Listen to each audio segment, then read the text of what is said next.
mana isan'andro fandaharana tolotry ny fikambanan Mpiara Mamaky ny Baiboly eto Madagasikara.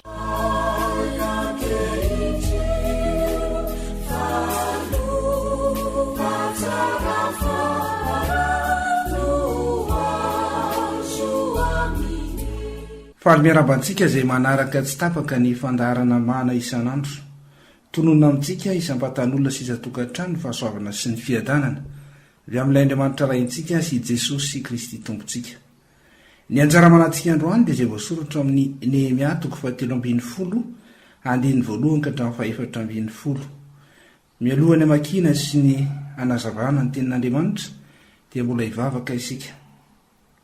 Isaoranay ianao Andriamanitra raha afaka indraindray ny teninao izay amin'ny alalan'izao mana isan'andro izao. Amin'ity andro androany ity izay natokanao andrenesanay ny teninao voasoratra amin'ny Nehemia 4:10. Tantara efa niseho tamin'ny elabe tany izany kanefa mbola inonay fa manana hafatra aminay ianao amin'izao ankehitriny izao. Ianao mihitsy no hiteny, ianao no anazava, ianao no elolalana amin'ny alalan'ny fanahinao masina izay rehetra ho ambaranay ka na ny mitenina ny miaina dia samy andray avy amin'izany hafatra avokoa satria tsy misy tompony teny zahay. Ka dia aoka ny voninahitra iseho aminay isam-batan'olona ananana ny fiadananao izany. Amin'ny anaran'i Jesosy nisoranay ianao sy anaovanay izany vavaka izany. Amen. Nehemia 4:10 andiny voalohany ka hatramin'ny 4:10 vovakiana amin'ny anaran'i Jesosy manao hoe: tamin'izay ny andro izany dia novakiana teo anatrehan'ny olona ny teny eo amin'ny bokin'i Mosesy. Ka hita voasoratra ao fa ny Amonita sy ny Moabita dia tsy mahazo miditra ny fiangonan'Andriamanitra mandrakizay satria tsy nitsena hanina sy rano zanak'Israely izy, fa nanamby an'ny Balama hanozona azy, kanjo nampidian'Andriamanitra ho fitahiana kosa ny fanozonana. Ary rehefa ren'ny olona ny lalàna dia navahany ala tamin'Israely ny olona hafa firenena rehetra. Ary talohan'izany Eliasiba ampisorona izay voatendro ao amin'ny efitrano ao an-tranon'Andriamanitra dia sady havan'ny Tobia akaikiny dia efa nanamboatra efitrano lehibe ho azy, dia ilay nitehirizana ny fanatitra hohanina fahiny mba mididika azo manimpofona sy ny fanaka, ary ny ampahafolo ny vary sy ny ranom-boaloboka sy ny diloilo izay anjara voadido an'ny Levita sy ny mpihira ary ny mpiandro varavarana ary ny fanatitra asandratra ho an'ny mpisorona. Fa tamin'izany rehetra izany dia tsy mba tany Jerosalema fa tamin'ny taona faharoa amby 30 nanjakan'ny Artaksersesy mpanjakan'ny Babilôna natongavako tany amin'ny mpanjaka. Fa noho ny tahorindrany kely dia nihera tamin'ny mpanjaka ary nankany Jerosalema ka nahita ny ratsy nataon'ny Eliasiba ho an'ny Tobia tamin'ny nanamboarany efitrano azy tao anatin'ny kianjan'ny tranon'Andriamanitra. Dia nalahelo indrindra ka navoakako ny fanakarehetra izay amin'ny Tobia hiala tamin'ny efitrano, ary nasaky ny dioviny olona ny efitrano dia naveko tao indray ny fanaky ny tranon'Andriamanitra mba mifanatitra hohanina sy ny didika azo manimpofona. Ary hitako fa tsy voaloha ny fiveloman'ny Levita, ka dia samy efa nandositra ho any an-tsahany avy ny Levita sy ny mpihira izay nanao ny raharaha. Dia nifandahatra tamin'ny mpanapaka ka nanao hoe: nahoana dia ilaozana ny tranon'Andriamanitra? Dia namory azy ka nametraka azy teo amin'ny toerany avy.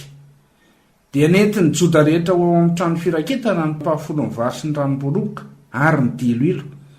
Ary nanendry mpitandrina ny trano firaketana dia Selemia mpisorona sy Zadoka mpanoratra ary Pedaia avy tamin'ny Levita. Ary manarakaraka azy telo lahy dia Hanana zanaky Zakora zanaky Matania, fa natao ho mahatoky ireo. Ary ny adidin'ireo dia ny hizara ho an'ny rahalahiny. Tsarovy aho noho izany ry Andriamanitro, ka aza kosehina ny soa nataoko tao amin'ny tranon'Andriamanitro sy ny amin'ny raharaha tokony atao ao. Amen. Ray masinao manamasinana amin'ny fahamarinana, ny teninao no fahamarinana.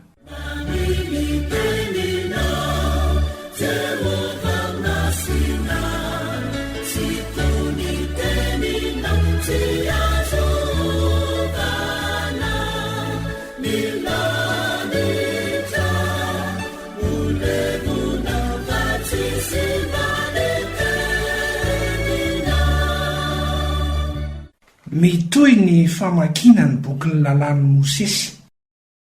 Efa hatrainy amin'ny toko 9 ato amin'ity boky ny Nehemia ity no ahitantsika an'izany hoe ny vahoaka mihitsy no naniry handreny fivaky ny lalàna ao amin'izany boky ny Mosesy izany, dia izy ireo mihitsy no niangavy any Ezra tamin'izany fotoana izany tamin'ny toko 9 hoe vakio ny boky ny lalàna hamantarana izay tena sitrapon'Andriamanitra ao. Fa eto amin'ity toko 7:10 ity indray dia nalaina ihany koa izany boky ny Mosesy izany ary novakiana teo amason'ny olona. Inona ny vokatra izany? Ny vokatra izany dia nahitana fahamarinana izay nambaran'ny boky ny lalàna. Ny boky ny lalàna moa izany boky 10 Mosesy zao no tena nisy tamin'izany fotoana izany, ary araka ny fandinihana dia ao boky ny Deutéronomie misy lalàna izay naverina tamin'ireo taranaka vaovao no tena ambara eto. Ka ny zavatra nambara voalohany amin'izany, fahamarinana voalohany tsapantsika ary vao mamaky an'ity toko 7:10 ity dia ny hoe voasoratra tao amin'ny boky ny lalàna fa ny Amonita sy ny Moabita dia tsy mahazo miditra ny fiangonan'Andriamanitra mandrakizay. Voasoratra ao izany, ary dia inona ny antony? Satria tsy nitsena hanina sy rano ny zanak'Israely izy, ary nanakaramany Balama mba hanozona azy ireo. Izany zavatra nitranga tamin'izany, ary dia voasoratra mazava ao amin'ny lalàna hoe tsy mahazo miditra ny fiangonan'Andriamanitra mandrakizay ny Amonita sy ny Moabita. Voasoratra ao amin'ny boky ny lalàna izany na ny boky rakitra ny tenin'Andriamanitra. Dia atsiarovantsika sady raha ohatsika makaty amin'ny testamenta vaovao dia ny hoe ny soratra masina rehetra izay nomeny tsindriman'Andriamanitra dia mahasoa fampianarana. Tonga dia mampianatra antsika zavatra mivantana tahaka izany ny tenin'Andriamanitra. Ny fahamarinana azontsika tsoana amin'izany no fampianantsika dia hoe ny boky izay mirakitra ny tenin'Andriamanitra ihany no ahitantsika ny fahamarinana amin'izay ilaintsika eo amin'ny fiainantsika rehetrarehetra mihitsy. Dia izay nahafinaritra eto rehefa novakiana ny boky lalàna ka hitan'ny olona izany fahamarinana izany dia nampiariny avy hatrany. Amin'ny 9:7 izy milaza hoe rehefa ren'ny olona ny lalàna dia navaha ny ala tamin'ny Israely ny olona hafa firenena rehetra. Eo amin'ny 9:7 izy dia mila firesahana fisarahana tsotra fotsiny amin'izao aloha no tena resahana hoe tsy mahazo mifangaro amin'ny hafa firenena na ny jentilisa ny zanak'Israely. Izany ny lalàna efa mipetraka hatramin'izany. Tsy afaka mifangaro amin'ny jentilisa ny zanak'Israely satria vahoaka voafidin'Andriamanitra izy. Izany ny fahamarinana voalohany ambaran'ity soratra masina ity. Fa ny toy manaraka eo, Eliasiba mpisorona voatendro ao amin'ny efitrano an-tranona antoantsika dia avy any Tobia akaikiny. Inona no ambaran'izany? Inona ifandraisan'izy rahalahy ireo Eliasiba mpisorona dia arak'izany mpisorona jiosy izy. Fa itony Tobia dia Amonita. Ary io Tobia io dia tafiditra tao anatin'ny fianakavian'ny mpisorona Eliasiba, lasa vinantony. Dia eo no mitranga ny olana, izany hoe lasa nisy fifandraisana, ary izay ilay fifandraisana efa miditra lalina kokoa satria efa resaka ara-panambadiana izany, ara-pifandraisana. Ka rehefa tafiditra tahaka izany ilay Tobia Amonita tao anatin'ny fianakavian'ny mpisorona Eliasiba, dia izay angamba ilay tonga fitentsika malagasy hoe nisy hena maso. Dia nantsary nanamboarany Eliasiba mpisorona efitrano manokana tao amin'ny tempoly i Tobia Amonita. Nanamboarana efitrano manokana mihitsy, efitrano lehibe mihitsy koa raha fiten'ny soratra masina azy eto, ary tsy vita izany fa efitrano lehibe fitahirizana ny fanaka sy ny zavatra rehetra momba ny fanaovana fisoroana tahaka ny ditika azo manitra, ny vary, ny diloitso, ny sisa. Io no nalain'ny Eliasiba mpisorona namboariny tsara ary nampiaingony tsara araka ny voalaza mba hitoeran'ny Tobia izay efa lasa fianakaviany. Tamin'izany fotoana izany voalaza ny tantara hoe 9 tamin'izany rehetra izany dia tsy tao Jerosalema izany Nehemia, dia atao hoe nanao izay sitrapony tao izany ny mpisorona na natanteraka an'izany zavatra izany izay tena zavatra tsy fanao mihitsy eo amin'ny tantara. Dia rehefa tonga moa izany Nehemia dia nahita ny zavatra nitranga dia hoy izy amin'ny 9:9 hoe dia nalahelo indrindra ka navoakako ny fanaka rehetra izay any Tobia hiala tamin'ny efitrano. Zavatra mety mitranga amin'ny fiainana andavanandro izany. Andriamanitra efa milazany hoe tsy afaka mifangaro ny masina sy ny tsy masina, ny madio sy ny tsy madio. Fa tahaka ny zavatra mitranga eto, eo le fihavanana zany, tobi zay amonita. Efa voalaza fa tsy afaka miditra ny fiangonan'Andriamanitra mandrakizay, saingy lasa fianakavian'ny mpisorona. Dia nanana ena maso ny mpisorona ka lasa nikarakara azy. Ary tsy vita ny fikarakarana tso fa ny zavatra masina indrindra, ny efitra ny fitahirizana ny fanak'Andriamanitra mihitsy no nampidirana ny tobi izay tsy tokony hiditra amin'ny tranon'Andriamanitra mandrakizay. Dia nalahelo indrindra zany no ambaran'ny Nehemia, ary dia nandray andraikitra izy. Zany keo ny fahamarinana mahafinaritra amin'ny tantara hoe ny tompona andraikitra tena resy lahatra nantson'Andriamanitra ny antsona azy tompona andraikitra, dia tsy matahotra mandray andraikitra ary tsy mena maso olona, tsy tahaka ny Eliasiba mpisorona zany, fa tena nandray andraikitra avy hatrany. Dia nanala ny fanaky Tobia tao amin'ile efitrano izay nikarakara ny Eliasiba. Zavatra mahafinaritra, irina mihitsy nisy ny tompona andraikitra tahaka zany eo amin'ny sehatra rehetra misy antsika tompona andraikitra matahotra an'Andriamanitra aloha voalohany Nehemia, ary tompona andraikitra sahy mandray andraikitra avy hatrany. Ka raha vao tonga tao Jerosalema izy nahita an'izany zavatra tsy milamina zany, dia nalahelo izy aloha amin'ny mpanompon'Andriamanitra azy, nalahelo. Fa tsy nijanona taminy hoe malahelo fotsiny, fa avy hatrany dia nandray andraikitra ka nanala ny fanakarehetra ny Tobi tao amin'ny efitrano lehibe izay namboarin'ny Eliasiba ho azy tsy tokony hipetrahany sy honenany mihitsy. Ny zavatra fahatelo voalaza eto amin'ny tantara dia ny hoe hitako sy vozy Nehemia amin'ny 10 tsy voalohan'ny fiveloman'ny Levita. Inona no anton'izany? Satria tsy nisy nitsy ny fivoriana amin'ireny fivoriany zanak'isa ireny moa no anaterana ny ampahafolo ho an'ny Levita. Zay nefa baikon'Andriamanitra hatrany amin'ny voalohany, ny ampahafolo karena dia ho an'ny Levita. Ka rehefa tsy nisy zany fanompo-pivavahana zany, dia lasa ozy nakainy antsahan'ny Levita, dia tsy nisy ninina zany azo natao, dia tsy voaloha araka zany ny fivelomana ho an'ny Levita. Ka dia samy nandositra ao any an-tsany aby ny Levita sy ny mpira izay nanao ny raharaha. Zany ny voalazany 10. Dia mbola nandray andraikitra indray Nehemia, mitoy ny fandraisana andraikitra, dia nifandahatra tamin'ny mpanapaka ka nanao hoe nahoana ny delozana ny tranon'Andriamanitra. Nifanandrana tamin'ny mpanapaka izy, nametraka an'izany fanontaniana, nahoana ny ilaozana ny tranon'Andriamanitra, tsy misy ny asa fanompoana, tsy misy ny fisoroana, tsy afaka amin'ny sakafo satria tsy misy ny ampahafolo karena natolotra ho an'ny Levita. Dia nandray andraikitra Nehemia, ary dia niveriny namorony azy aho ka nametraka azy teo amin'ny toerany avy. Ireo mpanapaka ireo zany novorian'i Nehemia, dia nametraka azy teo amin'ny toerana tokony isy azy avy i Nehemia. Niverina ny fanompoana ara-dalàna araka ny 12 nentiny Joda rehetra ho ao amin'ny trano firaketana, ny ampahafolo ny vary sy ny ranom-boaloboka sy ny diloilo dia nanendrim-pitarina ny trano firaketana hoy Nehemia. Dia misy anaran'olona nitendreny moa zany toetsay Nehemia zany, sady tsy mena maso olona, sa mandray andraikitra, mametraka tompona andraikitra amin'izany andraikitra tokony hitoy mandrakarivo zany. Zany tena toetrana tompona andraikitra irina ho be dehibe mihitsy eto amin'ny firenena. Olona tahaka zany matahotra an'Andriamanitra, sa mandray andraikitra, tsy mena maso olona, ary mahay mametraka olona eo amin'ny andraikitra tokony ametrahana azy, mahay mizara andraikitra. Zany tena ilain'ny firenena, ilayntsika zany amin'izao fotoana izao eto amin'ny firenena.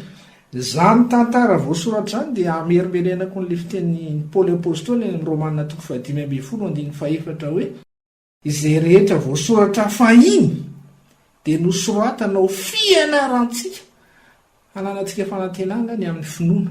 Fianarana matoa soratana zany tantara Nehemia sy ny fahaizany mitondra sy ny maha izy azy zany, indrindra mampanompon'Andriamanitra, matahotra an'Andriamanitra azy, dia nosoratana zany mba ho fianarana ho antsika ankehitriny.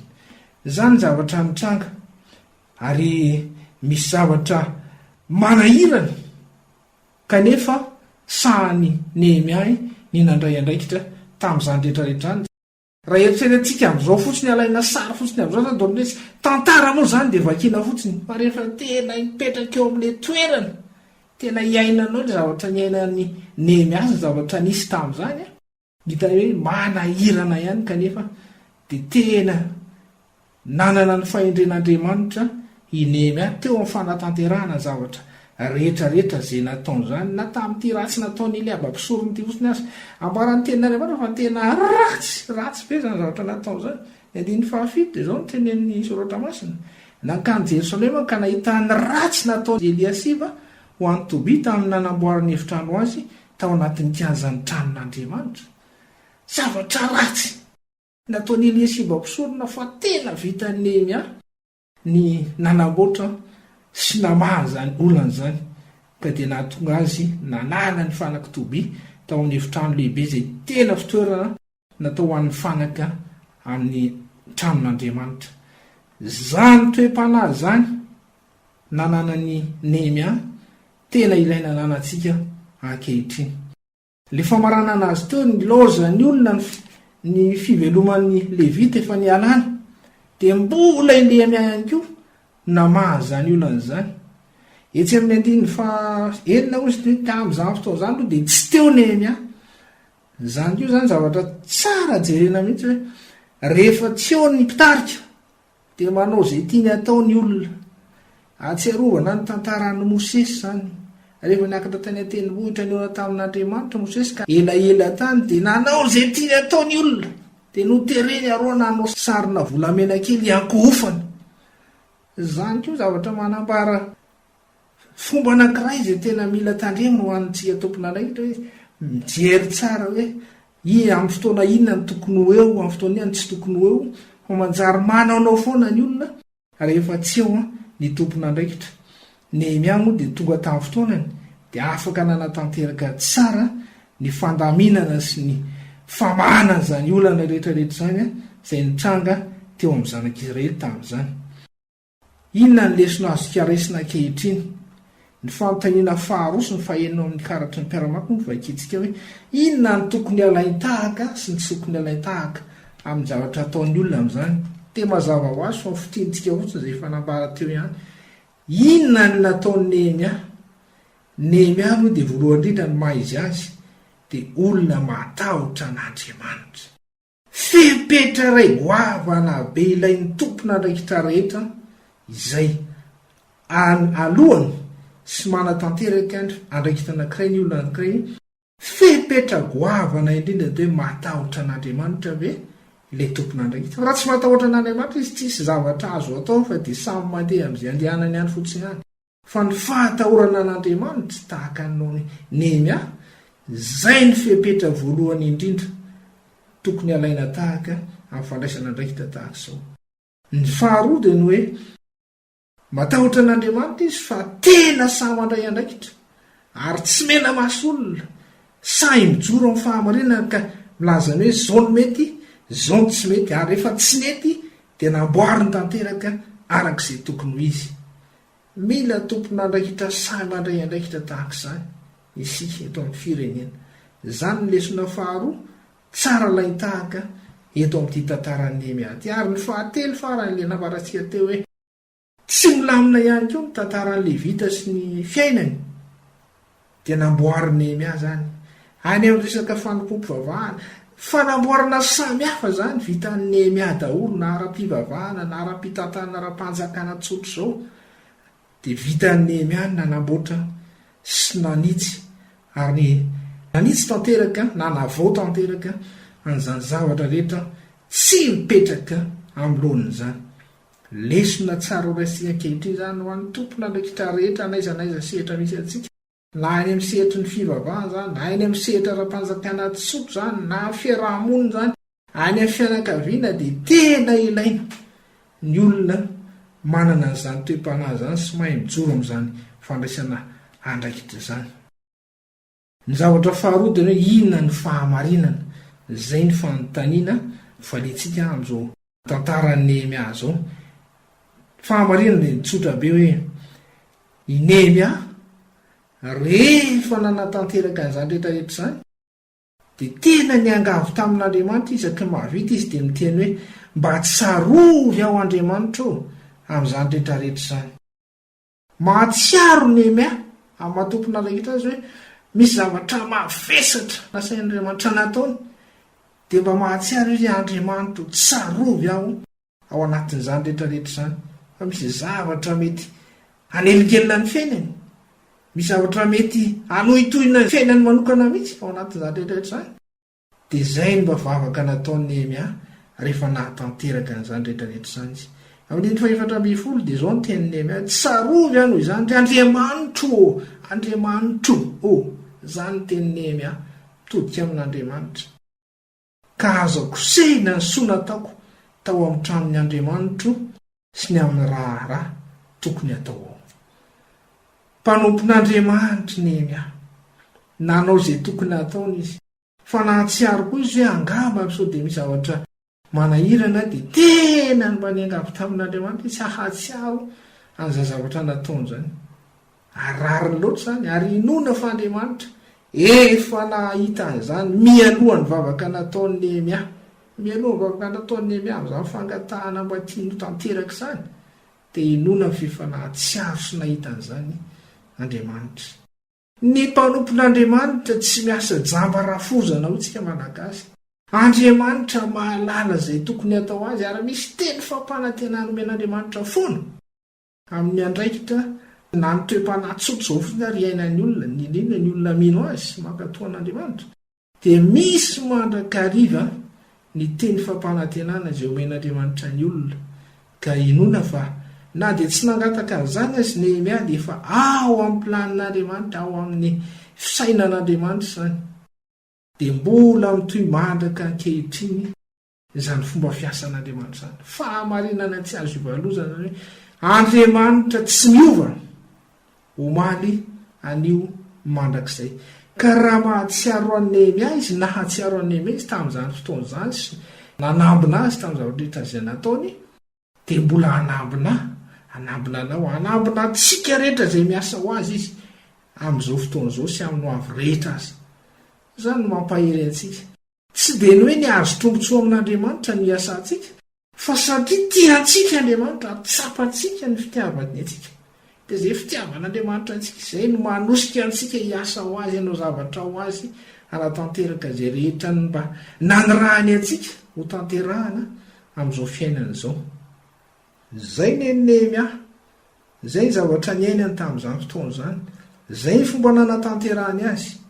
Ny fanontaniana dia ny hoe inona ny nanirahan'Andriamanitra, inona ny nanirahan'Andriamanitra anao ankehitriny amin'izao vanim-potoana izao, manahoana ny nanatanterahana ho azy ary manahoana ny fiatretanao fifandraisanao amin'Andriamanitra sy ny valim-pitiomeny anao. Ny apôstôly Paoly anisan'ny goavana indrindra teo amin'ny fitorian'ny lalantsara, rehefa nahatsapy izy fa efa hifarana ny andraikitra izay nomena azy teto amin'izao fiainana izao, dia nahatsapy izy ary dia sainy teny mihitsy hoe rehefa miala eto aho dia handray sato-boninahitra ny fiainana. Fantany tsara izany ny valisoa efa fantatry ny apôstôly Paoly fony izy hoe vao mbola hiala eto amin'izao fiainana izao, nahatanteraka ny fiazakazahako, nitahiry ny finoana ary izao dia tehirizina ho azy sato-boninahitra ny fahamarinana izay omen'ny tompo tsara marina ho ahy, ary tsy ho ahy ihany fa ho an'izay rehetra tia ny fisehony koa. Izany ny fahazahoana antoko ny olona izay tena mino an'Andriamanitra. Manana an'izany fanantenana izany hoe zasy ianao, manana an'izany finoana izany hoe zasy ianao fa rehefa miala etontsika dia handray an'izany valisoa omen'Andriamanitra izany. Izany nataony tamin'ny Nehemia, izany nataony tamin'ireo mpanompon'Andriamanitra marobe tao an-tenantena tao, izany nataony tamin'ny apôstôly Paoly sy namany rehetra tetỳ amin'ny testamenta vaovao, ary mbola azon'Andriamanitra atao sy tiany atao amintsika ankehitriny. Fa ny fanontaniana dia hoe manahoana ny fanatanterahako an'izany rehetra izany. Dia mampahery antsika tsara hamantatra hoe inona ny tena iraka ny men'Andriamanitra manokana mba ho vitaiko amin'izao fiainana izao, inona andraikitra napetraka Andriamanitra amiko manokana ka tokony ho tanterahiko. Ary rehefa tanterako izany, Andriamanitra efa manomana izay tsara indrindra ho ahy, na dia aorian'izao fiainana izao azy. Dia hanana fifaliantsika tsy hisento na alahelo amin'ny fanatanterahana reny andraikitra rehetrarehetra ny men'Andriamanitra antsika ireny, fa tena hisehon'ny voninahiny ny zavatra rehetra izay ataontsika raha ohatritsika ka miasa amin'ny fahatokiana sy amin'ny fonasy tanteraka. dia ny voninahitra ho azy irery ihany fa ny fahasoavana sy ny fiadanana kosa ho amintsika mandrakarivo zany dia sorantsika Andriamanitra ny amin'izany fampianarana sy fampahelezana nomena antsika izany. Ivavaka isika, isoranay ianao Andriamanitra raha afaka nandresy nandray an'izany afatra ho zany indray zahay. Tamin'ny alalan'ny tantaran'ny mpanomponao Nehemia azy efa tany aloha be tany, nanana fahatahorana anao Andriamanitra, ny aina tamin'ny fankatoavana anao Andriamanitra, ny aina tamin'ny fitiavana anao, ary nanatanteraka ny iraka izay nampanaovanao azy tamin'ny fotoan'androny izay ny aina nefa ela be zany. Kanefa tena tsapanay ary hitanay fa mbola misy fiantraikany sy misy lesona be dia be tsara azonay raisina amin'izao fiainanay izao.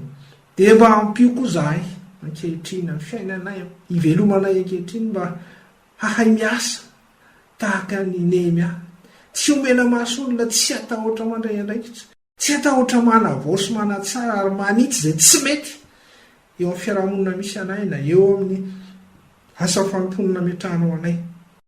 Ary tena mila olona maro tahaka an'izany ny firenenay, dia zany na ny hitalaonay hoe mba ho tahaka an'izany anie, indrindra ny mpitondra sy ny tompon'andraikitra rehetra izay manana andraikitra eto amin'izao firenena izao. Dia mankasitraka izany amin'ny faharetanao, satria na dia tsy tahaka izany loatra aza ny zavatra misy, dia maharitra ianao fa ny fanirianao dia ny ahatonga ny olona rehetra ho amambananao ho amin'ny fibebahana tokoa. Misaotra izay mankasitraka Andriamanitra rainay, dia amin'ny anaran'i Jesosy nisorana ianao sy anaovanay izany vavaka izany. Amen. Nitondra ny manantsika androany Rakotoma enina nary.